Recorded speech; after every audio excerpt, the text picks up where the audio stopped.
So I was sent this bracelet making kit with polymer clay beads. There's 9 boxes of different clay beads, including various gold charms, 2 rolls of 10-meter stretchy string, and tools you need to put the bracelets together, as scissors and the pinchers to pick up the beads, and also little earring bases that you can make earrings with.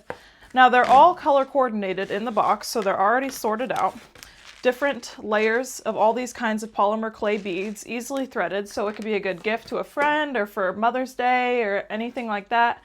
And it'll also be easy to just do for fun, so that's what we're gonna do today. So each of the boxes individually lock, and they're each in their own compartments, so you don't have to worry about spilling. And each bead is 6 millimeters wide with a 2-millimeter hole. Now we're going to make a little bracelet here using these scissors to cut the string. And it's stretchy, so you can save string that way. You just go in there and cut it like that. You got yourself a nice little string. And I'm gonna hold the end and pick up some beads and get going. These tweezers are weird. Very easy to put on the string.